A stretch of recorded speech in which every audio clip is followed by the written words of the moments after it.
There we go. Hey, Ethan, What's up, Jerel? What's up, my friend?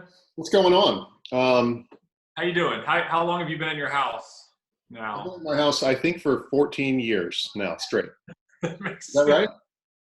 Yeah. It's what day is it? It's like April the 39th or something. Yes. It feels like forever. The other day, my wife and I got in a fight because I was like, "Today is for sure March 12th," and she's like, "You're 2 months behind." It's been March 12th for a year. Well, I hope you're doing good, man. Hey, you Yeah. kicked off a great new series about the life of David. And I love David, and we're gonna talk about a lot of cool things today during our chat. But I wanted to ask the question because I've read some about David and heard a lot about David, and maybe some of our listeners have as well. And it seems like David is kind of everywhere. Like he was a shepherd and a king, and he's like a great guy, but is he sleazy? He has like Yeah. this encounter with a woman in a bathtub. Like he's kind of all over the map. Was it in a So where bathtub or was it just that her name was Bathsheba? wasn't she in the bath, like on a rooftop bath? Yeah, I think so. Something like She's like a hot tub. So where do we find him? that. Where you started this week? Where is he at in his story? Yeah, and in some ways, David, the story of David is like this huge, epic, like a movie. We watch these. If you're thinking like Lord of the Rings, where there are these three big sections of it, and it's this massive tale, and it's kind of like that with David. So sometimes it's hard to get our arms around it. Like it's hard, and it's hard to relate to him sometimes in some ways because it feels like we think of David, and he's like one of those. Maybe there's like a handful of people in the Bible that feel like they're larger than life, beyond Jesus.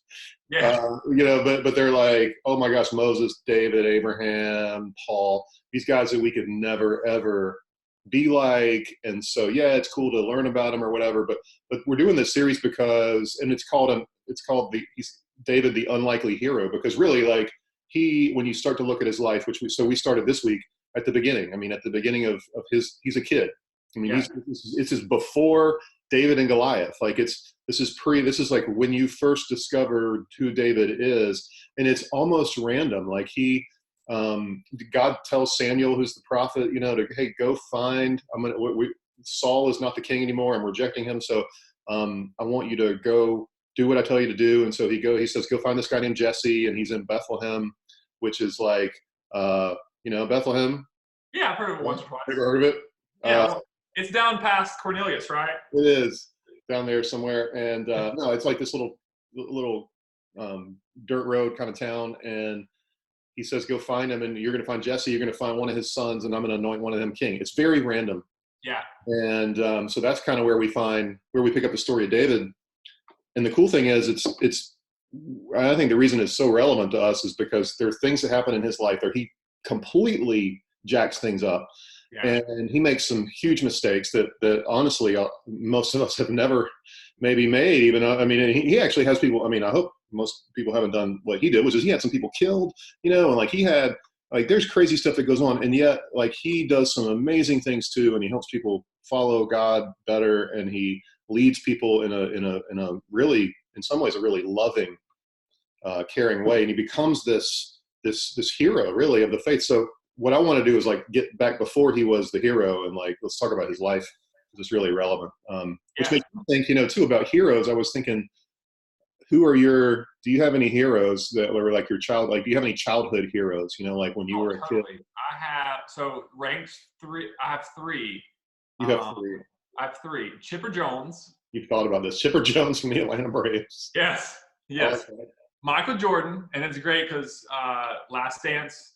So I've been reliving my childhood basically in that. And then I don't know how he was on number one hero as a child because it's kind of strange, but this pastor, Jerel Law, was just number one. Just loved listening to him on CD. And I had all this. Are you just talking about how old I am compared to you? You are so much older than me. The point of that. No, it's funny though. I'm still a person who I attach to a role model. Even as a grown man, I'll attach to like a role model, and I like will start to try to do the things that they're doing, or or dress the way they're dressing, or in Michael Jordan's case, I was trying to play basketball as a 9-year-old kid like Michael Jordan. Didn't happen. Yeah. Clearly. Well, who are your heroes? I would say Michael Jordan was definitely one of mine too. That's what I was thinking too, was that because I saw him, unlike you, I saw him live. Well, I didn't see him live. I was watching TV. But when he hit the shot in '82 to put Carolina over the top with Georgetown, I saw that. And I just went, and then his career at Carolina was amazing. And then he goes to the pros and it's just unbelievable. Yeah. Like he's larger than life. I mean, truly, like but then the interesting thing about the series, the Last Dance series, is that it's completely, in a lot of ways, making him human. I mean, totally. It like dethrones him from this like untouchable hero status. It shows that he was, and he is, and we all knew that, of course. But it's kind of amazing to see it. Yeah. And that's the thing that intrigues me about it, is seeing, oh my gosh, he's a real guy with these incredible gifts and these are huge flaws too. And he's been put in. We've culturally put him in this place. I would say Michael Jordan. I would say Evel Knievel. I thought you were going to say the lead singer for the band Flock of Seagulls. That was on the tip of my tongue. Did you have that hair when you were younger? I did. It was like swooped down. It was incredible. He should have been my hero. I wasn't cool enough for that guy to be my hero. I had a little Evel Knievel, really? That's incredible. I had a little Evel Knievel bike, and I would make him jump over little things. And then I had a book. I had a book about Evel Knievel that told the story of Evel Knievel. So wait, I have a dumb question. He's like dead now for sure, right? Is he still living? That's a great question. I don't know. Evel Knievel, he's probably dead. If you're out there, Evel Knievel, and watching this show, he's watching this right now. Comment below. Please, you're my hero. Oh man! So what was it, Jerel? To kind of keep on the same idea, what is it that Speaking of Michael Jordan, what is it for you that kind of dethrones David as this untouchable hero? Because I mean, like you're saying, he's a real human that God put, and that was unlikely to be this hero of the Bible, and God did amazing things in and through him. Yeah. So what is it for you that kind of makes him like, oh, he's just a human? Yeah. And he's just like me and us, Well, I think it's cool that the Bible, and this is one of the things that points to that for me underlines the idea that the Bible's real, is that, and it tells real stories about real people, is that if you were writing the story of David and making it up, you would probably make him like the baddest dude ever and the oldest guy and the most, the biggest guy. And he's not like that. Now, it does say he's handsome or whatever, but it says he's the youngest. And he's so young that he's forgotten about in the field when Samuel comes and says, I'm going to anoint a king. He's the kid that the rest of his brothers sent off to do their work while they were there to do the important stuff. And so in a way, he becomes the underdog, right? And then the classic, of course, like the classic underdog story of David and Goliath. I mean, that is the underdog story, right? And yet when you dig into that story, and we're actually not going to, in this series, not going to talk about that because I talked about it pretty recently, another series. But like, those are the things that I look at and I'm like, gosh, he just was a kid, and God gave him opportunity. Like all of us have opportunities in front of us. And he made some choices to, like, he was very passionate, I would say, like passionate in his faith. And he was like, if none of the rest of you guys do this, I'm doing this. Like he went against the whole Israel army, really, when David and when Goliath came forward. He was like, I'm going to do this because I'm going to try to honor God's name, and you guys are falling short, but I'm going to do it anyway, even if none of you follow me, even if none of you come along. And so I think he's really he's real, but he's also inspiring and encouraging. And I think there's a ton to learn from him right now. Because I think a lot of us, I don't know if you feel this way or not, but I think a lot of us feel like I could never, like God could never use me in some major way, or even in a small way, because I'm just not worthy, or I don't have it together, or I've got all these problems in my life already. So how could God use somebody like me? Yeah, I think we find our biggest flaws and we put that in front of, oh, God can't use me because of blank, like of this, or I can't do this, or I'm not, old enough or whatever enough. That God just can't use me. And I'm glad that you brought that out. Is like, why are we talking about David right now? Like, why did you choose this series now? And maybe as a second follow-up question, how do you think God can use us during literally this specific season of life where we're trapped inside of our homes, basically, for the most part? I mean, it seems like David had plenty of opportunities to like roam free and, go places. How can God use us where we are now? Yeah. I think that's a great question. I think that in David, what you find is, like I said, not somebody who's got all the gifts and all the skills already built in. What he has is the same thing that we can have, which is like, okay, I've got this inward life that is, I'm trying to turn it towards God, and we see David turning his heart and his insides toward God, so much so that God recognizes it, God sees it, and God says, hey, that's what I'm looking for. Like, I'm looking for somebody whose heart is turned towards me. And so the thing I like about that right now specifically is that since we all are kind of confined, and I know that things are getting a little looser, but we're still confined, he can still do something in my life, like, and I can still work on my inside life. I can still turn my heart toward God. No one's stopping me from doing that. And there's no rule that's stopping me from doing that. Just because we don't meet together, it doesn't mean that I can't turn my heart and my mind towards God. And so what I want us to do in the middle of this time right now is to say, hey, we can turn our hearts toward God, and he can do amazing things through us. And that's all he's asking for. He's just asking for us to say, okay, like asking for us to say yes.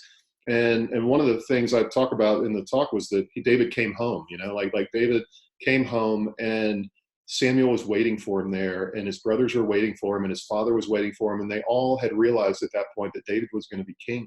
And it was this, like, he walked out of the house, one guy, he came back home, and he was a completely different person, because not because anything he did, but just because he came home and he said yes. Yeah. And so I think for us, well, we can do the same thing. We can say yes. And so God really does want to work through our lives in this crazy. I mean, it's crazy that even is a thing, right? Like I just think absolutely. I just think that's crazy. So, but God says, I will do this through you, and all I need from you is being present. Yeah, I love that. I think it's something that we can all work on and look to while we're away from people. Because I think we as people who want to have influence, or maybe even you're a Jesus follower, you're like, well, I have to be around people to influence or to, be in God's will, or on, having a purpose in my life, or even significance in my life. But what you're saying and what David's life shows is, no, my heart is actually being in tune to God's heart. And I love that. Yeah. So as we move forward in the series, and next week we're going to talk about how what are we talking about next week? Next week we're talking about how David has an opportunity to kill Saul, and he doesn't. Like he's not king. So the weird thing about this is that yes, David's anointed king, but he's not king yet. It doesn't quite make sense. Like, King Saul's still on the throne, but David has been anointed king. And so there's this whole, like, really tense season of life where both of them, like, King Saul is there, and he knows David is coming for him, or at least he feels that. And so he's kind of trying to kill him, and David's trying to avoid him. And then David has a chance to kill Saul. And what we're going to see is David again making a great choice to say, everybody else wants me to do this. Like, everybody wants me to kill you right now, but I'm not going to do it. Yeah. Because I'm going to honor you, and I'm going to honor God. And I mean, it's just, and then you're going to talk in the week after that about Abigail and forgiveness, and how she forgave. And that reminds me of Saul. My wife likes to make really healthy dinners, and my kids and I want pizza, and they're like, we should attack her. So but we don't. We think, That's good. I'm glad you learned that lesson. I'm a lot like David. It's true. You are. I'm an untouchable hero. You are an untouchable hero. Well, hey, thanks so much, Jerel. I really appreciate it. And, I know, I hope I speak on behalf of everyone at Love Lake Norman and everyone watching that we love hearing you every week, and love hearing your messages. And so we're encouraged by that, my friend. Appreciate it, man. Yeah, absolutely. Talk to you soon. See you next week.